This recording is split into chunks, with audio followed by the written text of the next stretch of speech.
Dito kami sa Barangay Santa Fe, Katulig ng Bensamar, at maghahatid ng school supply si Joey the Great.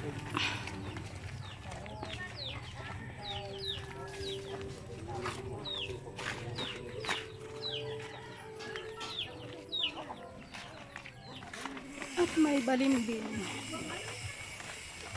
Fruits. Langka.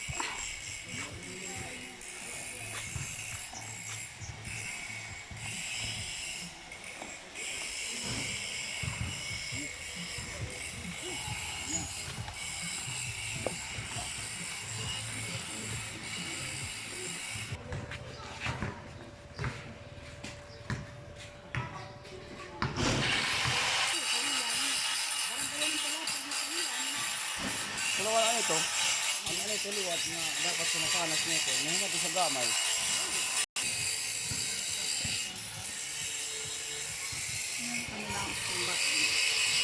Yung mga simbahan niya.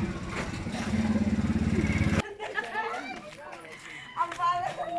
Dahil naman pwede explain. O, kakadrag. Yaya na po. Una yan na si Kuya Joey. Hello. Nakapalo mo talaga si Mermaid. Di rin ang good balay kay kanabyan ng kulay ini. Yung una kay Kiss. Ay, di sulod. Mary. Mary. Kala ko Marie. Maria talaga siya ang tunay kong pangalan. Pero Mary talaga ang tunay. Yung nilalambing mo sa akin na bata, sila na. Opo, sila lang dalawa. Dito kabi. Dili ka unay. Dito kabi sa tabi ni mama. Dire pa dire. Dire pa dire. Di tayo magtumba dito. Dire. So ayan si Ate Mary. Kumusta buhay Ate Mary? Ay, maugad, makurigad din mong parsanta dati sa lawang masayo ng At tagalawang ka dati? Tagalawang po. Kasi kakanta kami mo. Ba't ka kinakabahan? Dire talaga, makuri ka talaga din kay siyempre dire man nakigarat din sa pangabuhi. Dire pa sa salawang nga, may ako naamuhan, pwede ako makapaglaba, di ba? Makapaglaba-lak, kwarta na, makapaglimpyo, kwarta na. Hindi ni wala man. Tapos anak pangabuhi sa kasawa, para makamdi kalubian. Dire man po, di ba? Speaking of kalubian, barangay kalubian, di ba? Marigin lulukaran. Ay, kinukuprahan. Ano ka matalaga? Maharang wala tayo sa mali. Tagalog yung mga viewers natin para kahit paano may idea sila. So, itong ginagawa natin, kasi social media ito, ang daming camera, di ba? So, yun yung kaya upload sa Facebook, sa YouTube. Para kami? Okay. Kasi may bata tayong kasama, so kailangan natin ng guidance ng magulang. Kasi bawal kasi sa YouTube yun. Bata lang ginawa natin. So, si Ate Mary, nakilala natin, nung nag-live ako sa Facebook, kumuha ako ng mga cellphone number, isa sa natawagan. Sabi ko nga, hindi natin malalaman yung tunay na status ng mga kababayan natin kung sa cellphone na tayo babase, doon tayo magbibigay ng school supply, through Gcash, to ano. So maganda, yung pinupuntahan talaga natin, yung bahay nila kung ano yung status man natin, hindi lang through school supply natin sila matulungan. Sa ibang paraan, matulungan din natin kasi alam ko naman na may mga mabubuting puso, mga sponsor na sumusuporta po sa atin, di ba? So, si Ate Mary, ilan ang anak? Bali apat ang anak ko. Kasi yung dalawa kong anak na, una ko kasi yung asawa, taga Liti. Yung panganay ko, nandun sa Liti ngayon, nag-aaral na kasi dati. Nung nandun pa ako sa Lawang, doon sa kalananay yung nakatira, tapos kaya ko pa suportahan. Okay. Oo. Ano lang naman dalawang taon pa lang kami dito sa Santa Fe, kasi nasa Lawang talaga. Ano ba kung dito? O bago lang kami kasi yun nga, may tragedy na nangyari, kaya nakauwi kami dito. Trahedya. Parang ano yun, parang... May nangyari talaga na kailangan na ng sekreto ba. Tapos, kasi ano yung depende. Bawal. Tapos yun, pag-uwi namin dito, yung mga anak ko, kasi kailangan talaga ng support ako na kailangan na mag-aral, mabuti. Aral siya ngayon, grade 12 siya ngayon. Tapos yung pangalawa, grade 10. Paano ko masusuportan niyo kung wala naman akong trabaho dito, di ba? Kaya yun, nandun sila sa Tacloban ngayon. Nandun sa lugar ng asawa ko sa Barangay Tungkol, Kapukan, Liti. Asawa mo sa una? Oo, asawa ko sa una, pero may pamilya na rin naman Okay siya. naman yung babae, asawa niya na. Wala, doon sila nakatira sa lola niya. Kaya nga, kaya nga gusto ko rin talaga rin mapanood ang mga yung mga sa TSW, di ba? Sabi ko, di ba, yung asawa ko yung pangalawa yun, purpose yun. Tapos ako naman kasi gusto ko sana may sala ko sa programa naman nila. Kasi may mga anak ako na sarili ko eh. Hindi naman nila kaya supportan, di ba? Siyempre yung kung para tsamba-tsamba, minsan kasi pag nagbabayan sila kami ng manok, di ba? Yan gano'n lang naman. Minsan nagtitinda rin ako ng ice cream stick, pero sa ngayon kasi, nagtitinda ako ng ice cream stick. Doon kay Kapitan Jun, nga rin ko sa Halaw. Kasama tinitinda. Dito, naglalako ako lahat ng barangay. Pinupunta ko sa Miguel, Hinagunuyan. Sumasakay ako ng scooter. So, kumbaga, pamilya siya ng ano. Ano yung ice cream siya? Tulak-tulak? Yung tulak-tulak, Ako kasi yung styrofoam dati. yung parang ice drop, kung sa dati ice drop siya, pero yun ang Ako yung, tinitita ko. yung styrofoam dati, nalagyan ko ng 50 peraso. Binubuhat mo gano'n, pwede rin. Iniikot ko sa barangay. Sa Maynila naman yun. Pero sa amin dito, yung may gulong, tapos tutulak mo lang, Tumutulong ka pala nila sa asa. tumutulong talaga ako. Si Mr. pagka may extra ang gawa, katulad ng mga anong gawa.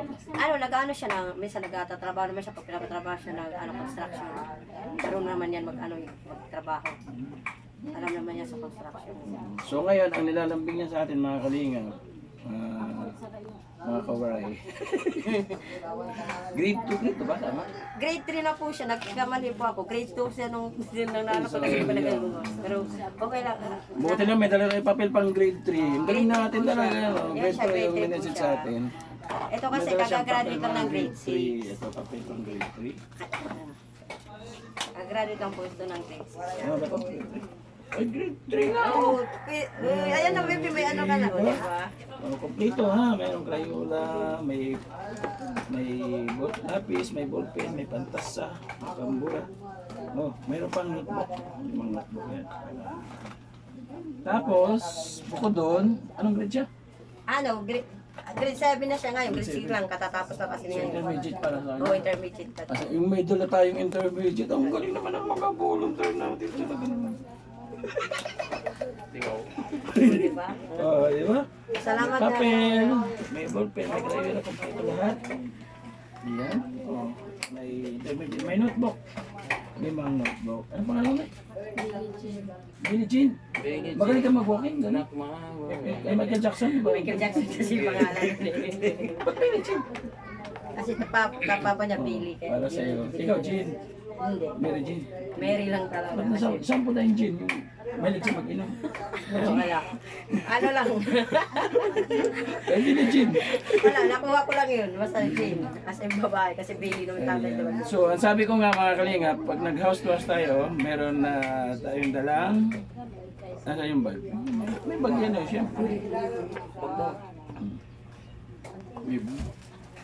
Yung notebook be, dito mo ilalagay. Anong kulay gusto mo? Mink.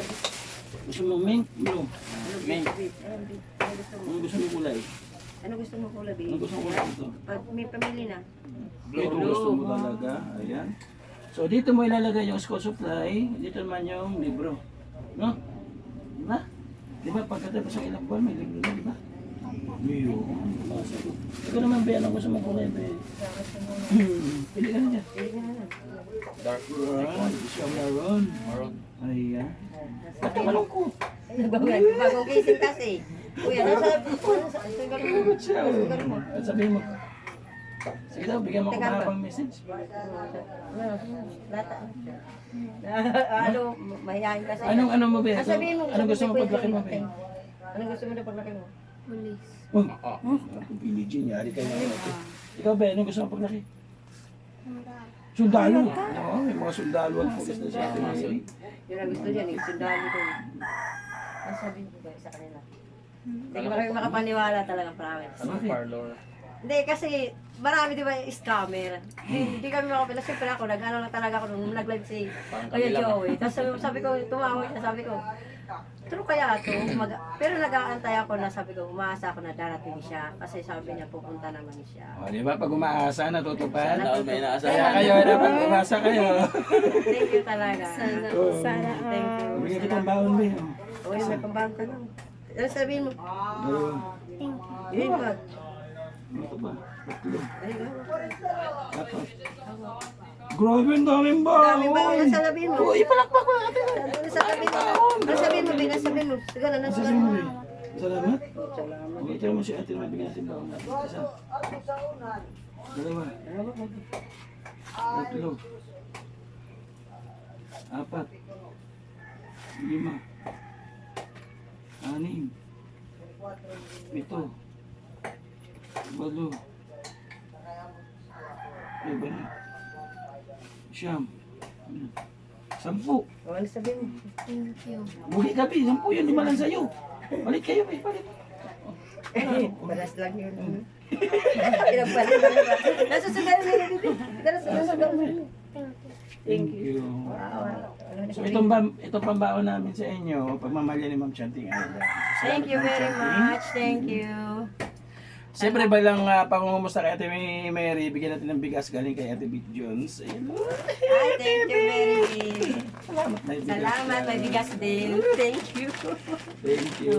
Thank you so much. Thank you. Maraming salamat. Itong school supply na ito, marami itong nagtulong-tulong para makumpleto natin. So, 4 na bayan. Ibig sabihin, naka-4 na eskwelahan tayo na pamigyan ngayon magpapasukan. So, maraming salamat po sa mga nabigyan natin ng mga eskwelahan. Sana gamitin niyo po ang inyong mga libro at notebook patungo po sa inyong tagumpay at kasama kami sa mga pangarap po ninyo, di ba? Salamat. Masasabi natin mo sa mga bigas natin. Sa mga nanonood ng The Joey the Great, hindi ko ini-expect to talaga. Nagpapasalamat kayo.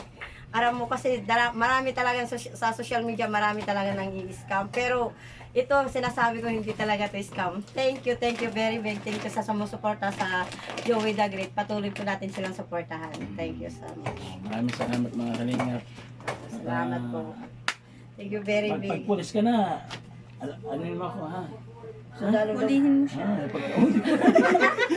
Hulihin daw. Abangan mo. Abangan mo.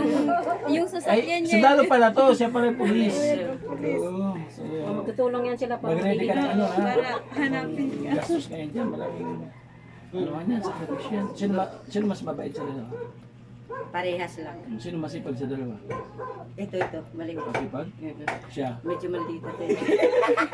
Pero ganun, naman, matalino yan. So ngayon mga kalingap, nabigyan natin yung blessing na pambaon at syempre may bigas. Di man ako papayag na hindi kakanta sa Ate Mary. Para naman doon sa mga taong nagbigay ng suporta sa kanila, di ba? So handungan tayo ng isang awitin ni Ate Mary, pakinggan po natin at Hindi ako marunong kumanta. kaya mo Ate Mary, ang dami nagbigay ng blessing sa iyo. Kahit may lang. Okay, sige, pakinggan po natin ang awitin. Kahit chorus lang, Ate Mary, pagandahin natin o ano yun natin yung loob ng mga supporters natin, sponsor. Pakinggan po natin. Salamat sa iyo, aking Panginoong Isus. Ako'y inibig mo. Sige. Talay ko sa iyo, aking Ama. Buong buhay ko, puso't kaluluwa. Sa iyo lamang, Ama, at wala nang iba pa akong hinihiling. Thank you diba? very Tapos agad, much. shortcut. Joey the Great. Shortcut na lang po. Thank you. Maraming salamat po at Thank you. Salamat sa pagbisita. Ay, syempre. Pero pwede. Salamat po sa pagbisita Pero pag ninyo. yung pamilya, sige nga. Yakap mo yun. Thank you very big sa inyo. Salamat sa suporta. Basta- Salamat sa binigay ng mga blessing. Salamat sa school supply. Sa mga pabaon ng mga anak. Thank you. Maraming salamat. Welcome po. Thank you po. Ano lang po kami.